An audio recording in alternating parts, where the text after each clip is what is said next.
1 Samuel 17 introduces us to a giant of a man. His shadow would come to loom large over the nation of Israel. Though Goliath, the Philistine, was 9 feet 9 inches tall, it was really young David who stood tallest on the battlefield that day.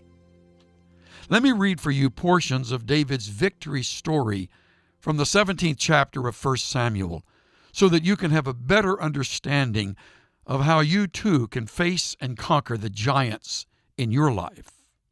We'll begin reading at verse 1. Now the Philistines gathered their armies for battle, and they were gathered at Socoh, which belongs to Judah, and they camped between Socoh and Azekah in Ephes-dammim.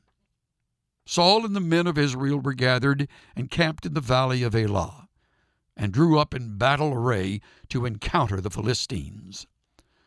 The Philistines stood on the mountain on one side, while Israel stood on the mountain on the other side with the valley between them.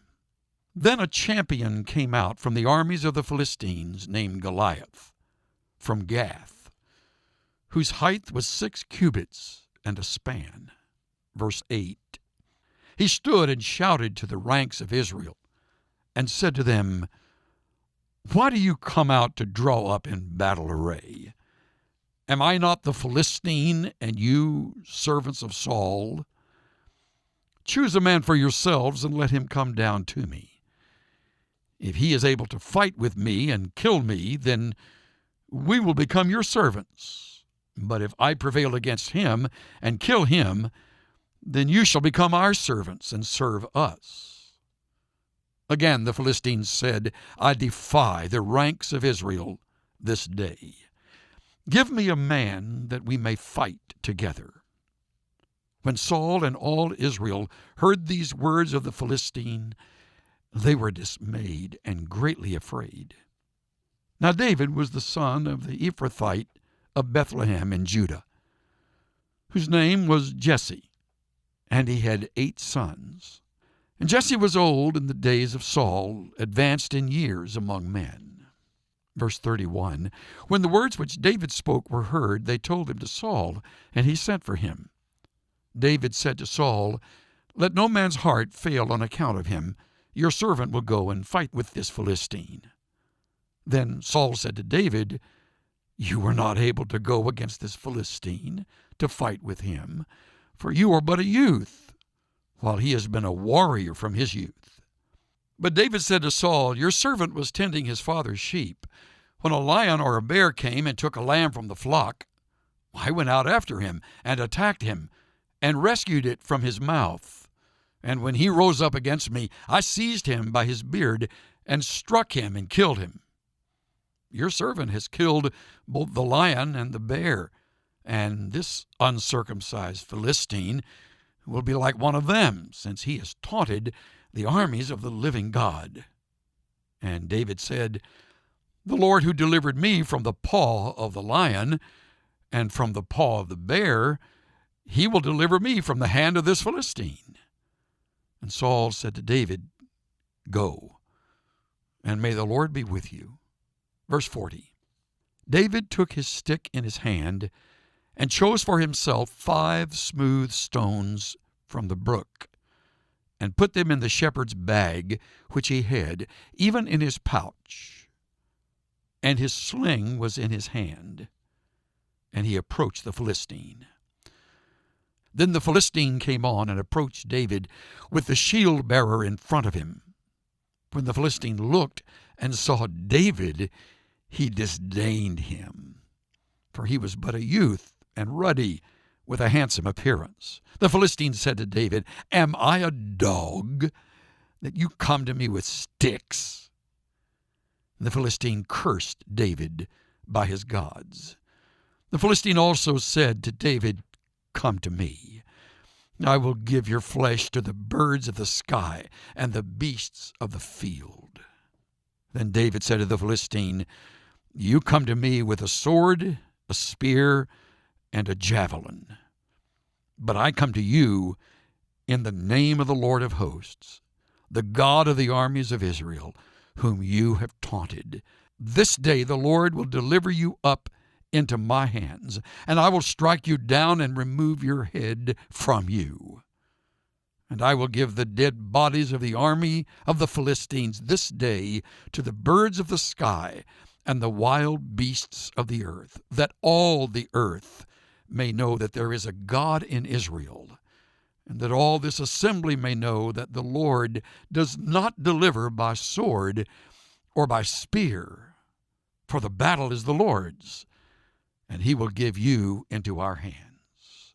Then it happened, when the Philistine rose and came and drew near to meet David, that David ran quickly toward the battle line to meet the Philistine. And David put his hand into his bag and took from it a stone and slung it and struck the Philistine on his forehead. And the stone sank into his forehead, so that he fell on his face to the ground. Thus David prevailed over the Philistine with a sling and a stone. And he struck the Philistine and killed him, but there was no sword in David's hand. Then David ran and stood over the Philistine and took his sword and drew it out of its sheath and killed him and cut off his head with it. When the Philistines saw that their champion was dead, they fled. Now verse 54. Then David took the Philistine's head and brought it to Jerusalem, but he put his weapons in his tent. In a pastorate that I held up in New England a number of years ago, there was a local high school that began a new course entitled The Bible as Literature. The individual who decided to teach that course thought that it might be good to know how much the kids in the senior class who would take that elective knew about the Bible.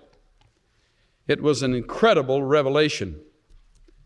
He found, after giving a quiz to the top academic percentage of the class, that their biblical ignorance was appalling. He found that most of the students believed that the Gospels were written by Matthew, Mark, Luther, and John. A number of people believed that Adam was created from an apple. These are serious answers that they gave. They believed that Sodom and Gomorrah were lovers. They thought that Ahab was Jezebel's donkey. And the one answer that blew my mind when I heard it was the answer given to the question, what was Golgotha? The answer came, Golgotha was the name of the giant that slew the apostle David. 3 or 4 mistakes alone in the last answer. Now, I have a feeling that you know a great deal more about your Bible than those high schoolers. At least I hope that you do. Because we're going to be looking at perhaps the most familiar of all the battles of the Old Testament this evening, not fought between 2 armies, really, but a battle that was fought between 2 people who represented 2 forces. And it is the familiar battle between David and Goliath. But before we look at chapter 17 of 1 Samuel to see that story, I want you to look at chapter 16, verse 7. I know that you've looked at the verse before, but I want you to see it again because it is sort of the life verse for David.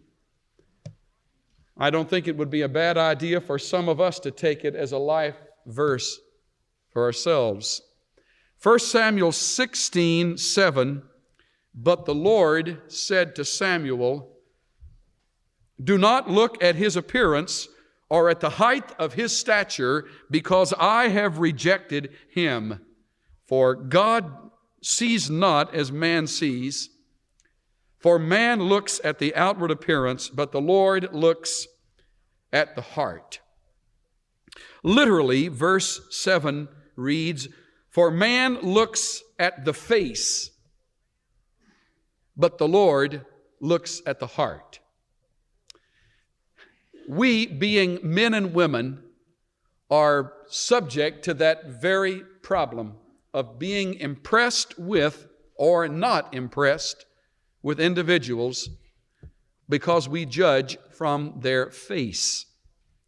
We look at the externals and we come to a conclusion, and it is usually erroneous.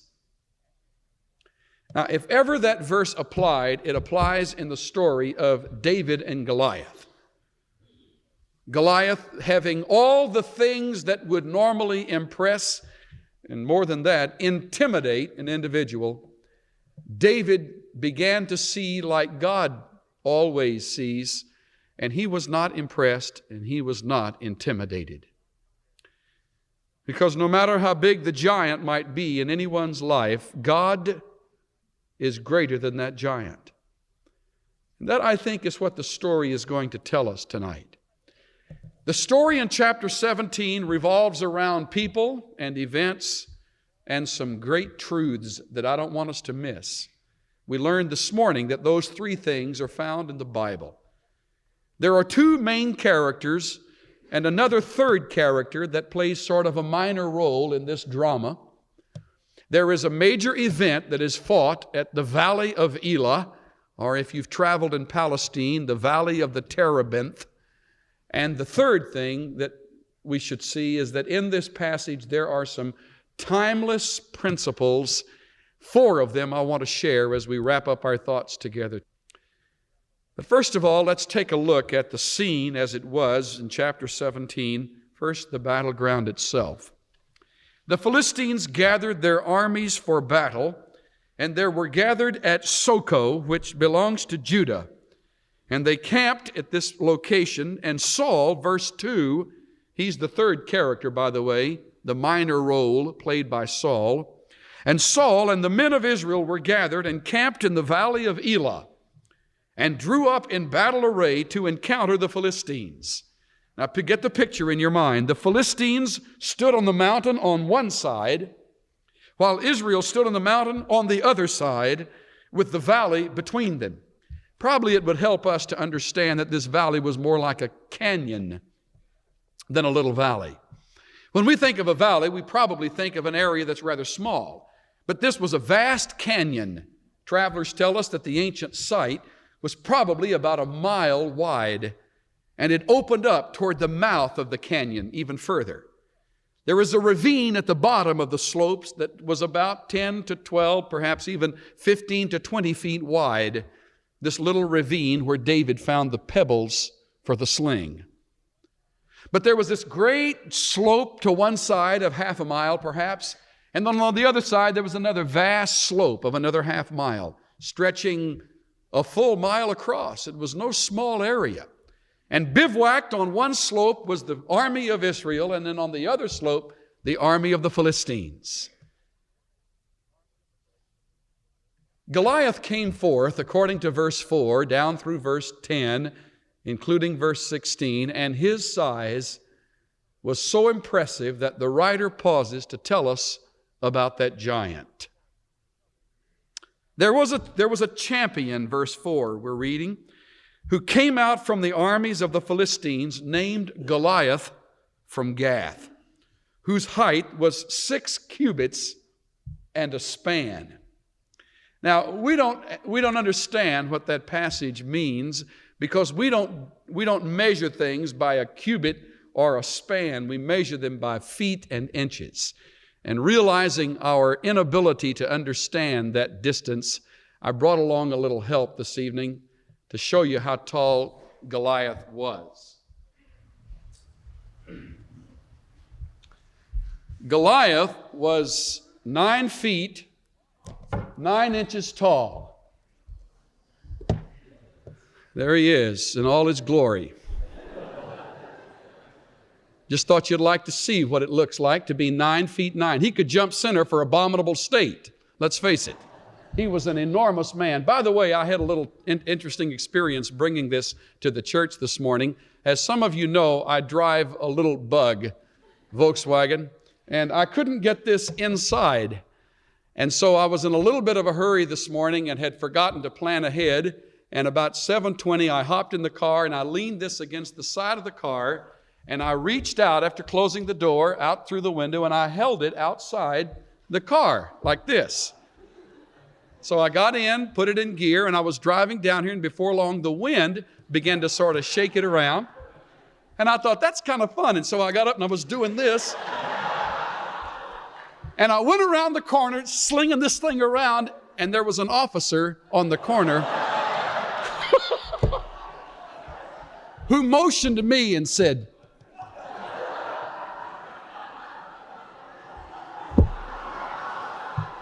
and that did not mean go right on, it meant pull over. Now I have written on this little board, do not remove, this is Goliath. And I wanted to set this board down here, and I didn't want the custodian to run off with it. And so when the officer walked up, he said to me, "What are you doing?" and I said, "I'm taking this to church."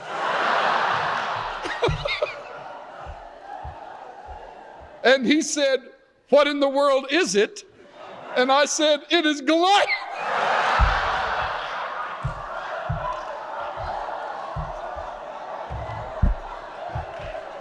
And then he said, "Who are you?"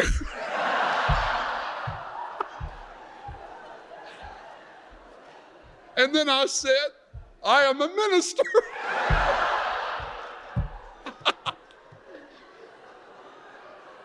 And I said, "I am on my way to church." And he said, "Is that the church that you go to down there?" And I said, "Yes, sir, that's the church." He said, "Go on."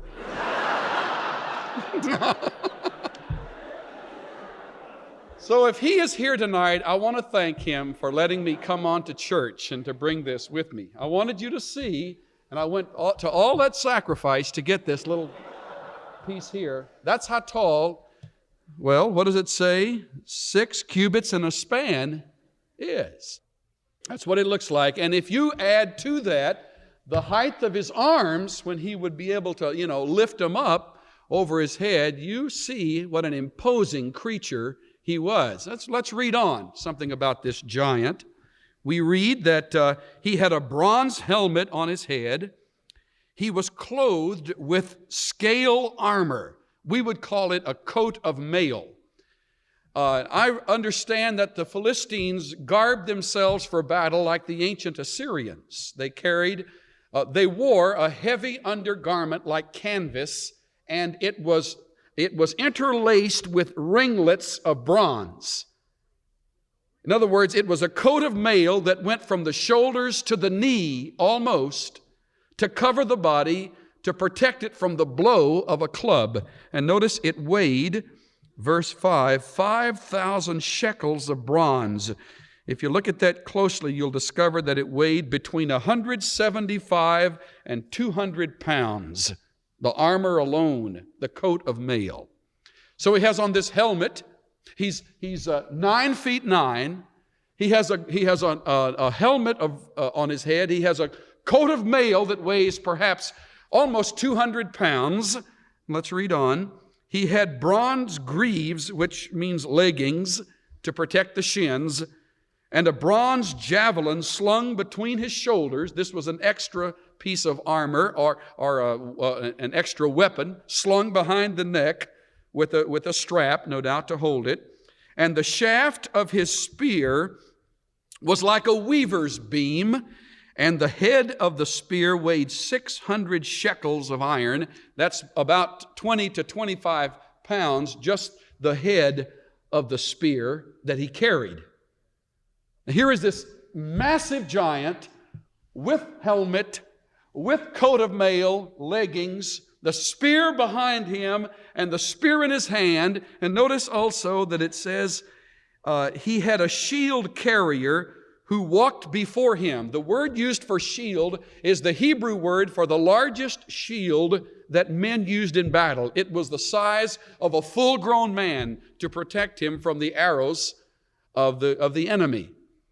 So he had running in front of him this fellow that carried his shield. The most submissive man in the world was the guy that carried that shield for Goliath, I'm convinced. He ran in front of Goliath carrying the shield to protect Goliath For some reason, I suppose Goliath needed protection from a shield, and he was there to carry that out. Notice something that the giant did. He stood, verse 8, and shouted to the ranks of Israel and said to them, "Why do you come out to draw up in battle array? Am I not the Philistine, and you servants of Saul? Choose a man for yourselves and let him come down to me." He was suggesting what was commonly done in the Eastern world, and that is a representative battle. I will represent the Philistine host. Let your man represent the Israelis. You send a representative. I will represent my army, and whoever wins, so the army wins. And whoever loses, the whole army will lose. He was suggesting that they fight one-on-one rather than one army against another. He said, "Why are you bivouacked up there? There's no reason for you to be there. Just send a fighter and I'll take him on. I am the champion. I am the greatest." I suppose he would say if he lived today. Verse 9, "If he is able to fight with me and kill me, then we will become your servants. But if I prevail against him and kill him, you shall become our servants and serve us." One more verse. Again, the Philistine said, "I defy the ranks of Israel this day. Give me a man that we may fight together." Now, you think that happened only once? No, look at verse 16. Verse 16 says it went on 40 days. The Philistine came forward morning and evening for 40 days and took his stand. By the way, you've got giants in your life, and they don't come just once. They come morning and evening, day after day, relentlessly coming to intimidate. They come in the form of a person, or the giant comes in the form of a pressure or a worry. Some fear that hangs there and hammers on your heart every morning and every night, day in and day out, yelling across the ravine in your own personal valley of Elah, just like Goliath. The principle is still true. Few things are more persistent than our fears, our worries. Now, let's notice on the other side a change in scene. About 10, 15 miles away, there was a little hamlet named Bethlehem. In that hamlet, there lived a family, the family of Jesse, who had 8 sons, the youngest of whom was David, whom we have met in earlier evenings together. And he is keeping his father's sheep. I believe that David knew very little of the battle, probably had never once heard of Goliath, or if he had, it was only something of the scuttlebutt that passed from one soldier to another and finally wafted up on the hills of Judah and rang into David's ears. He had never seen him. He knew nothing of what was going on. He was keeping his father's sheep. Now the scene changes to that quiet, simple hamlet in verse 12. David was the son of this Ephrathite of Bethlehem, whose name was Jesse. Verse 13 says the 3 older sons were in the army of Saul. So there was Eliab, the firstborn, and Abinadab, the second, and Shammah, the third, who were fighting in Saul's army. But David was too young. He wasn't even 20 years of age. David was the youngest. The 3 oldest followed Saul. David went back and forth from Saul to tend his father's flock at Bethlehem. And the Philistine came forward morning and evening for 40 days and took his stand. Now, in the meantime, the father of Jesse the father of the sons became concerned about the welfare of the boys in battle. He knew much of the battle. The boy was out tending the sheep. He didn't know, and he probably could care less. At least if that's true, if he cared at all, it's not revealed. But the father was concerned about Eliab and Shammah and Abinadab. And so he told David, "I want you to run an errand for me." Verse 17, "Take now for your brothers an ephah of this roasted grain and these 10 loaves, and run to the camp to your brothers and bring these 10 cuts of cheese to the commander of their 1,000. They were going to take some quarter pounders with cheese and some large fries up to the battleground, and David was to give them some refreshments. And he was to go and to represent the love of the Father to the boys. He didn't have any plans to fight. He was just going to go and bring them some refreshments. Bring them something to let them know that Dad at home was concerned. Look into the welfare of your brothers and bring back the news. No plans to fight. Remember that. By the way, this morning rose just like any other morning in the life of David. That's the way it is in our life. You face a Goliath and you don't even know it's coming until that morning, and it happens. The 41st morning of Goliath's experience was the last day of his life, and it was really the first day of David's heroic life. Nobody announced it. No angel blasted a horn from heaven saying, David, this is your day.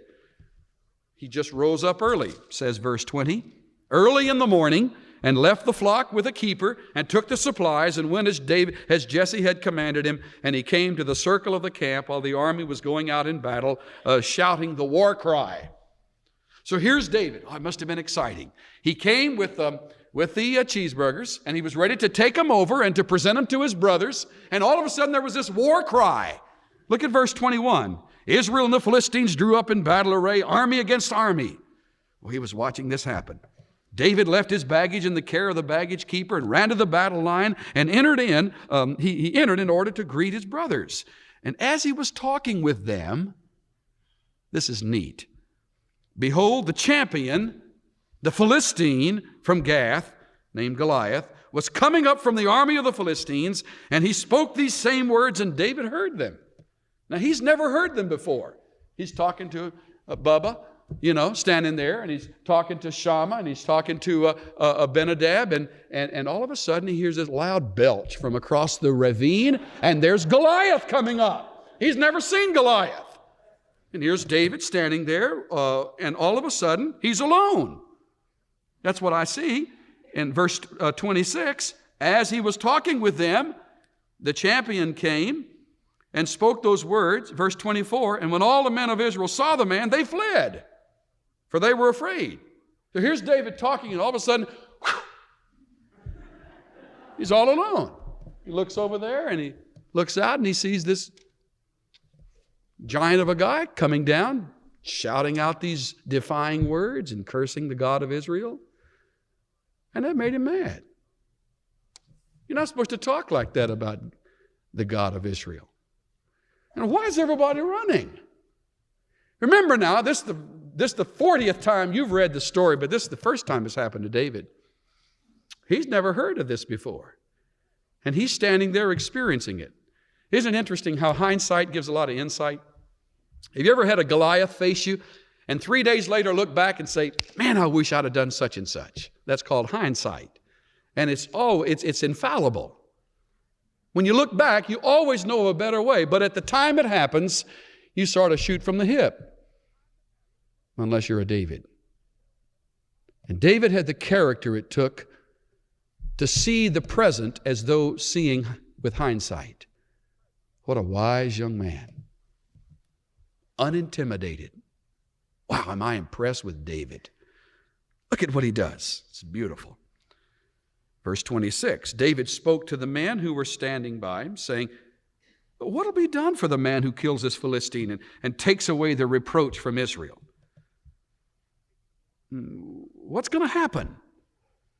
For who is this uncircumcised Philistine that he should taunt the armies of the living God?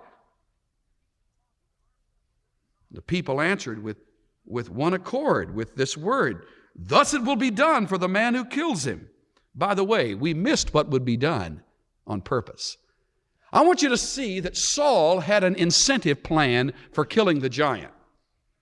The reason he did is because the one who qualified in the camp of Israel to fight Goliath was Saul. Remember, he's the one that's head and shoulders above everybody else. He's the one that really ought to be out there fighting Goliath, and being a coward because he's not walking with God, he worked out an incentive plan that would get somebody else out in the battle. Look at what it is, verse 25. It will be, it's in the middle of verse, and it will be that the king, that's Saul, will enrich the man who kills Goliath with great riches. First of all, he'd make him rich, and he will give him his daughter.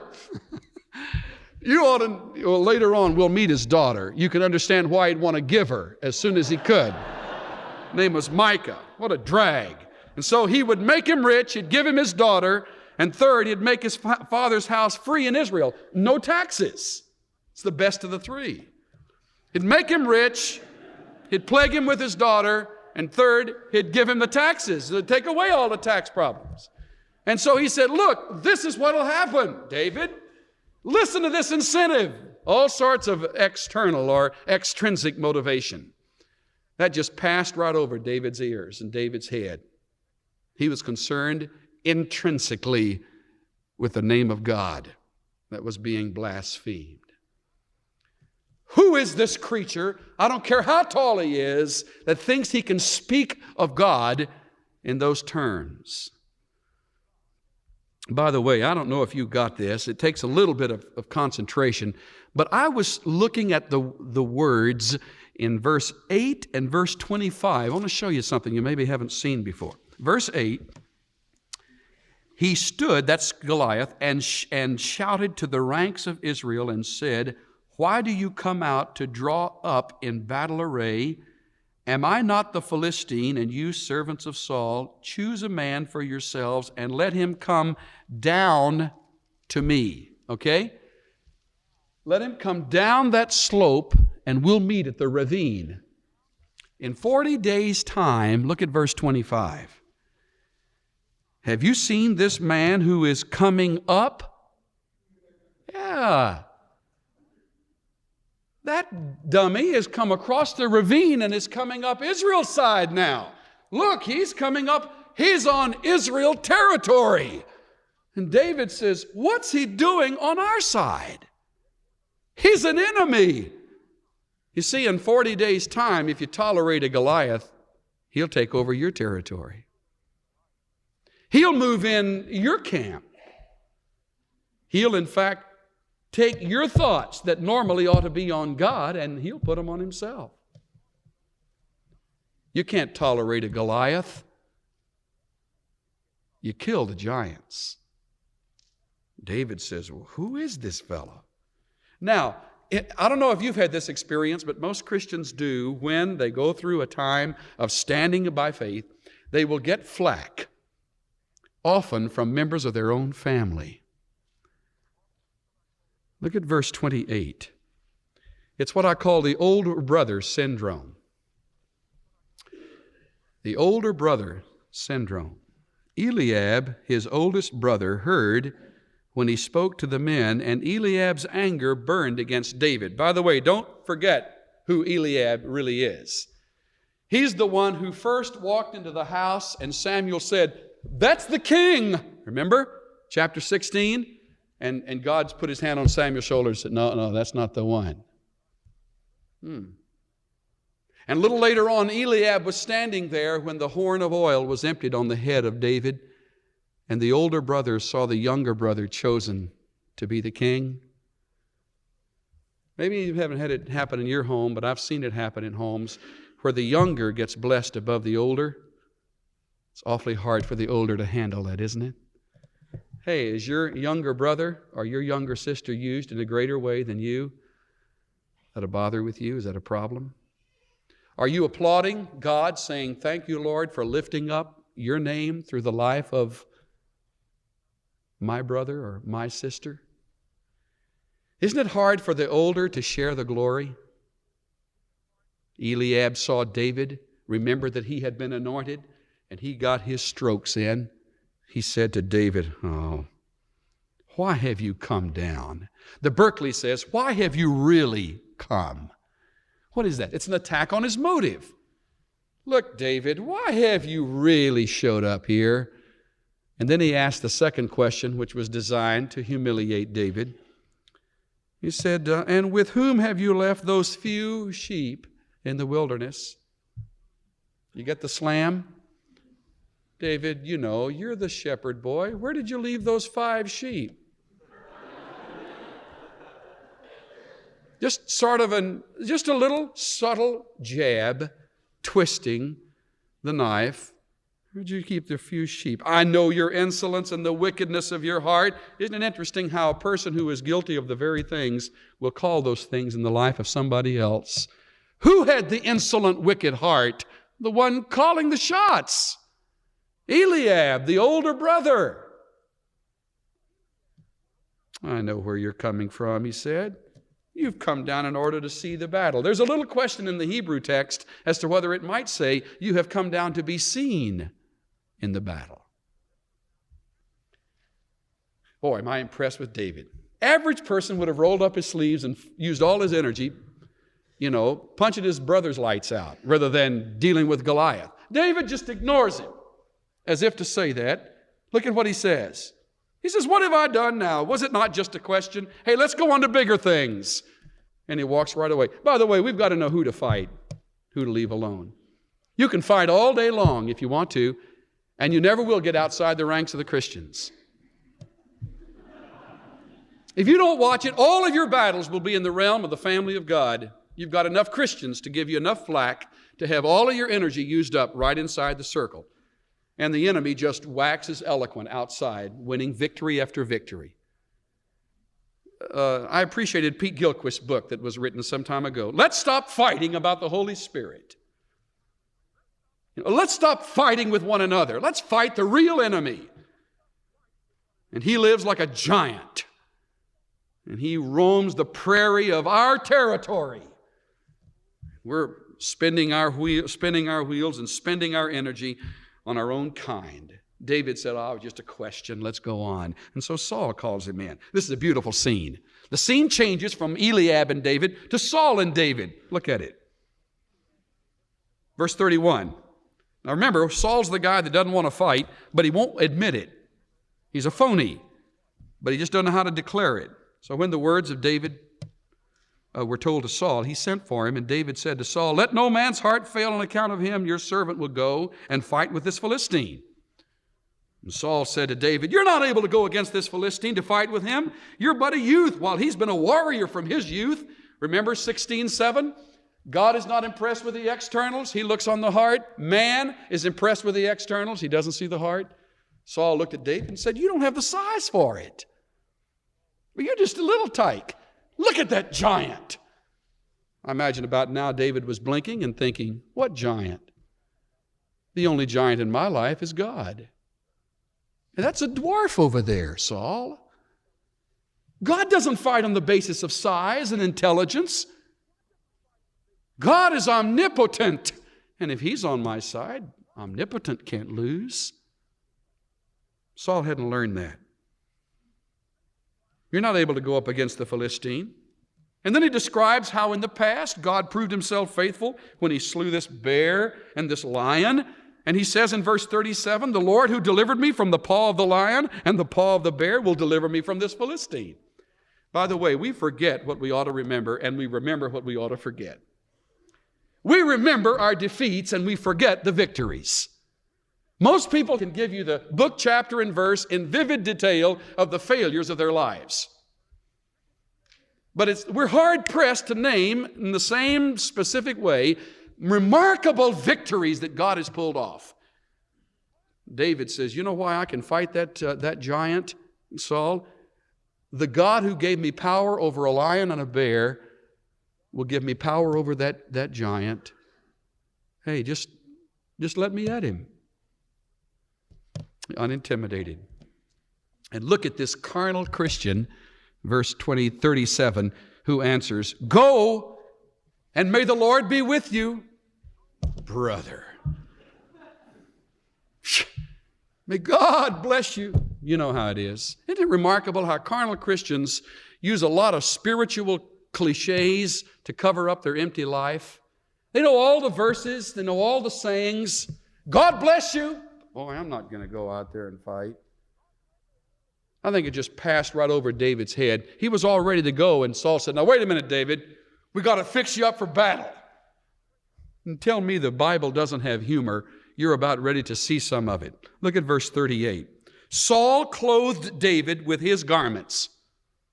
Here's Saul, a 52 long, and David is a 36 regular, And Saul brings in this armor, this huge amount of, all this stuff, and he says, put it on David. Verse 38. It says, 38 says that he put his bronze helmet on his head, clunk. He clothed him with his armor. David girded his sword over his armor. Can't you see, David? Give me that sword. It's so big he can't even hold that thing on him. And look at what it says in 39. David girded his sword over his armor and tried to walk. And David says, Saul, I can't fight like this. He says, I can't go with these. I haven't tested them. David took them off. Hey, you know what? What works for you will not necessarily work for someone else.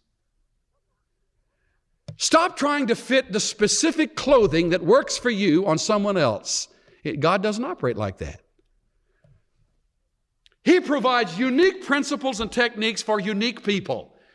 That's why your advice is not necessarily what that other person needs, because you're not that other person. What works for you because you are like you are. But that other person isn't like you. There's only one you. We're always trying to put our armor on someone else. And that's not the way they do battle. I have a bone to pick with teaching guys how to preach. You preach this way because Blackwood preached that way, or because McCartney preached this way, or because great C.I. Scofield preached this way, or a dozen others. Hey, if you're called to preach, be you. Took me 4 years to get graduate school education and almost 40 years to get over it. Get into seminary, get it done, and get over it for the Lord's sake, and declare the truth as you have been built to declare it, not like someone else. That's his armor, and it works for him. Boy, that was a great breakthrough in my life when I suddenly discovered I could be me. And God would use it.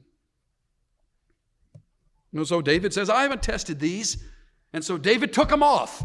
Here's David, right, stripped down to his Bermuda shorts or Israeli shorts. I don't know what he's got on. He's got his sling, and he's got his staff, and he's ready to do battle. No armor at all. And Saul is going, you can't fight like that. Yes, I can, man. That's the way I handle it. Saul's up there in the tent praying for him. Verse 40, took his stick in his hand, chose for himself 5 smooth stones from the brook. It gets good right now. Here's this little guy down there looking for pebbles. And the whole army on both sides is saying, what manner of man is that down there? That little 90-pound weakling? You can't be serious. The beautiful thing about this story is that that's how God operates. He magnifies his name when we are weak. You don't have to be eloquent and strong and handsome. You don't have to be beautiful and brilliant and have all of the answers to be blessed of God. He honors your faith. All he asks of you is that you trust him, that you stand before him in integrity and faith, and he'll pick up the pieces. David's picking up the pebbles, and God is just waiting for his moment. Isn't that a great thought? Here's his man, all odds against him. There's not a guy in the Philistine camp that would bet on David. And David, after picking up the stones, starts his move. Okay, I won't even interrupt it. Let me read several verses. He picked up 5 stones from the brook, put them in the shepherd's bag, which he had, even in his pouch. His sling was in his hand, and he approached the Philistine. The Philistine came on and approached David with the shield bearer in front of him. When the Philistine looked and saw David, he disdained him, for he was but a youth and ruddy, with a handsome appearance. And the Philistine said to David, am I a dog that you come to me with sticks? And the Philistine cursed David by his gods. Philistine said to David, "Come to me, and I will give your flesh to the birds of the sky and the beasts of the field." Then David said to the Philistine, "You come to me with a sword and a spear and a javelin.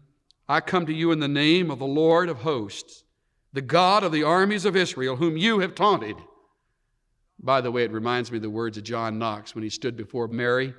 It was said that Mary feared the words of John Knox more than the entire armies of her land. He called her a Jezebel. And he said, "I come and stand before you in the power of the living God." And she was intimidated by young, unintimidated John Knox. "You have taunted the God of the armies of Israel." Verse 46. "This day," boy, talk about faith, "this day the Lord will deliver you up into my hands, and I will strike you down and remove your head from you." That's a rather literal rendering of what he planned to do. Won't last long, Goliath. Be ready. Take your last breath. Cut your head off so fast you won't know it till you sneeze. Just like that. Unintimidated. Man, that's important. David stood before this massive creature unintimidated. That's our battle when we face the giants. They intimidate us. We get tongue-tied. Our thoughts get confused. We forget how to pray. We forget who we represent. And standing there with our knees knocking, I wonder what God must think. My power is available. There's no one on this earth greater than I. You trust me. David's eyes were looking up, fixed on God. Verse 47, "That all the assembly may know the Lord does not deliver by sword or by spear." Got your pencil ready? The battle is the Lord's. There it is. That's the secret of David's life. The battle is the Lord's. You trying to do your own battle? Trying to fight it your way? Trying to outsmart the enemy? Outfox him? You can't.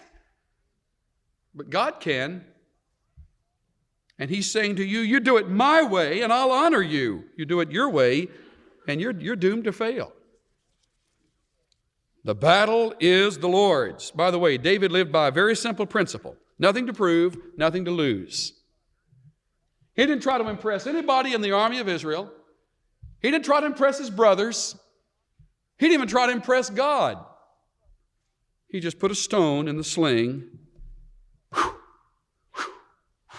and he was on his way.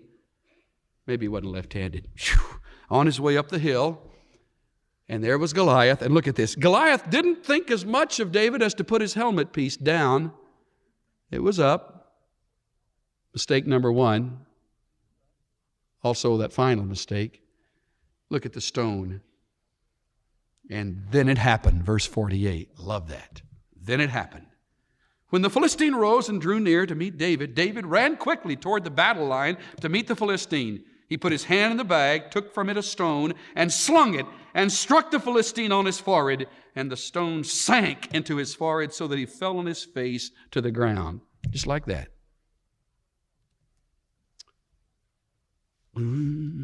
Eyes came out all over the camp of the Philistines. That little guy and our champion. And he's on his feet and our champion is down. And that's not all. It says, verse 450, that David prevailed over the Philistine with a sling and a stone. Isn't that significant? All he had was a sling and a stone. And here's Goliath with all his 200-pound armor and helmet. Boom, that was all there was to it. And David didn't even have his own sword, so in order to cut his head off, he had to borrow Goliath's. "Can I borrow your sword, son? I get your head cut off. Thanks." Cuts it right off. Verse 51, stood over the Philistine, took his sword, drew it from the sheath, and killed him, and cut off his head with it. Period. End of the story. Hey, that's all there is. That's the way God operates. No big band. Da-da-da-da-da-da-da-da. There's David. You don't need all that jazz. Just, that's all there is to it. Got any more giants?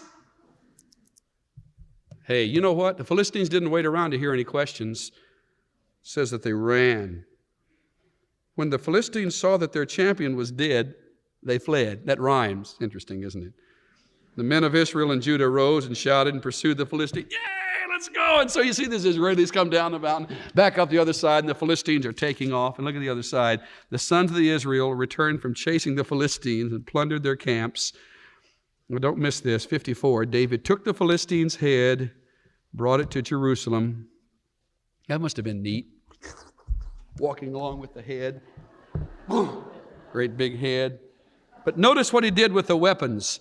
He put his weapons in his tent. Ever seen that? You know, it must have been like a trophy.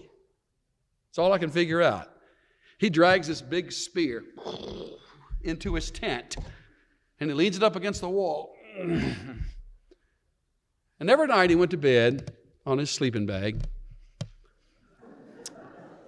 He saw that big old spear and that sword as a reminder of what God had done, like a trophy. You ever won a trophy?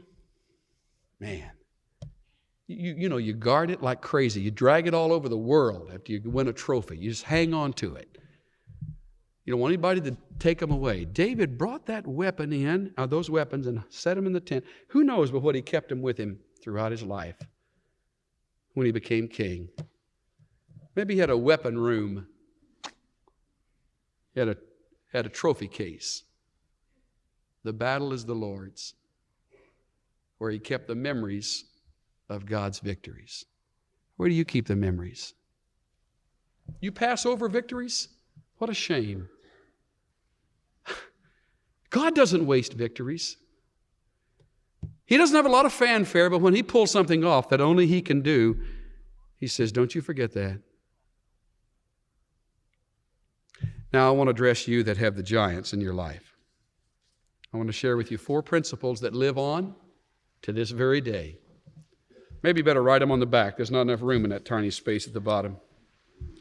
Number 1, facing giants is an intimidating experience. Don't kid yourself. We can have a lot of fun with this story of David and Goliath, but I'll tell you, down underneath, it must have been, humanly speaking, intimidating to look at that brute who, even in the eyes of faith, was still that tall. And David said, my God is greater than he. That's the second principle.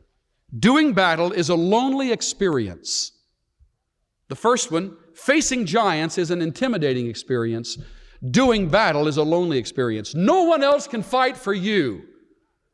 Your Goliath is your Goliath. For someone else, he'll say, don't worry about that. But to you, it's a Goliath. You ever had somebody say, you shouldn't worry about that? Does a lot of good, doesn't it? Wonderful counsel. Say, friend, I want to tell you about what's bothering me. And you tell them, they say, you shouldn't feel like that. I want to punch out their lights. Because to you, it is a Goliath. Hey, let's learn something very important. What is a Goliath to a person is a Goliath. Whether it is to you or not is immaterial. A giant is a giant, seen from that person's eyes. And it's lonely to face that giant. Nobody else can do battle for you, not even a counselor, not even a pastor, not even a friend. It's lonely. It's designed to be that way. Men grow up on the battlefield. They grow up when they start shooting back. And that's how you grow. Third, trusting God is a stabilizing experience.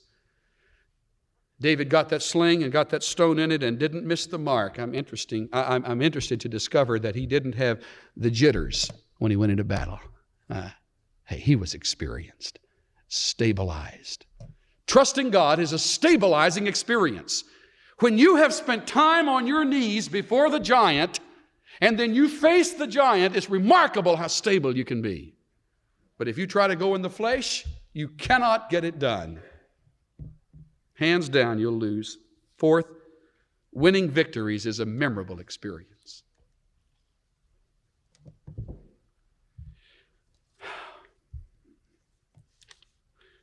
What finally wound up was the real truth of the matter, and that is Goliath was the dwarf and David was really the giant. I don't really know what God is saying to each one here tonight. I'm probably saying one thing to one person and something altogether different to someone else. But I have a feeling there's not a person here that isn't facing some kind of intimidating worry or giant. May relate to your job, may relate to your roommate, may relate to your school or schoolwork, maybe a person, perhaps a mate, your own partner in life. Perhaps it is some fear that is lurking around the corner, just sucking your energy and draining your faith. And God's saying to you, you've come back to the valley, and all I ask of you is 5 smooth stones and a sling of faith. I'll take over.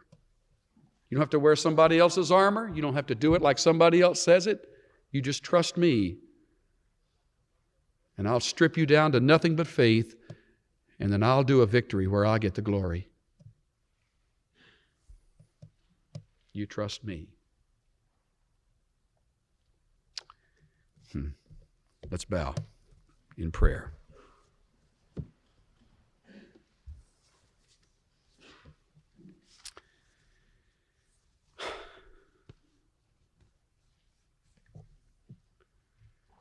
Kind of quiet for a moment. Been a busy day for me and for all of you.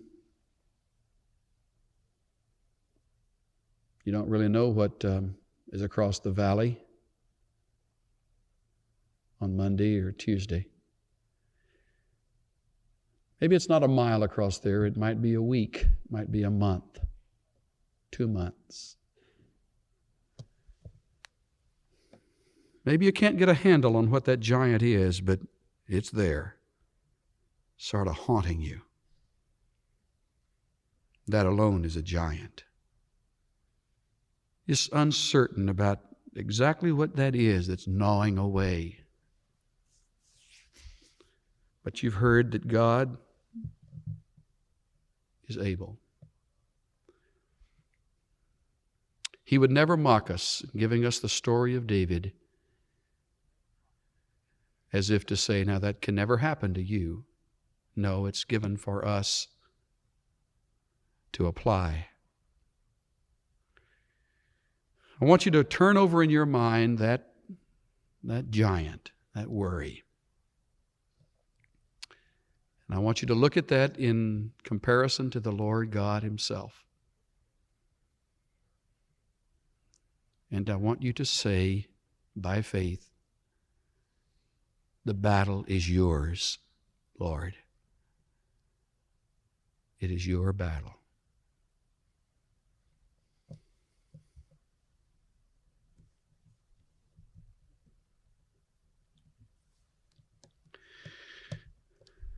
I lean on you. I give you all my weapons, all my skills, and I stand before you, trusting you.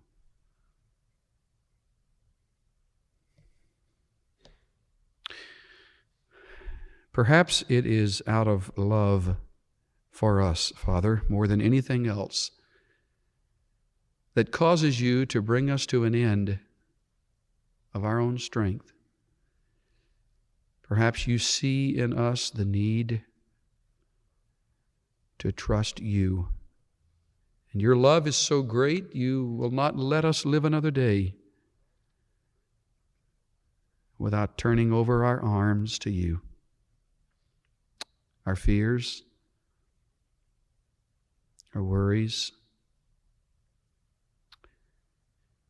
even our confusion. We willingly give you our care, knowing that you care for us. And we ask that nothing become more significant to us than you. our Father.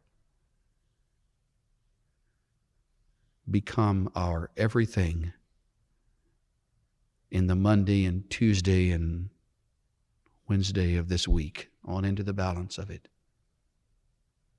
We lean on you. In Jesus' name, amen. The preceding message, David and the Dwarf, was copyrighted in 1977, 1988, 1997, and 2009, and the sound recording was copyrighted in 2009 by Charles R. Swindoll, Inc. All rights are reserved worldwide. Duplication of copyrighted material for commercial use is strictly prohibited.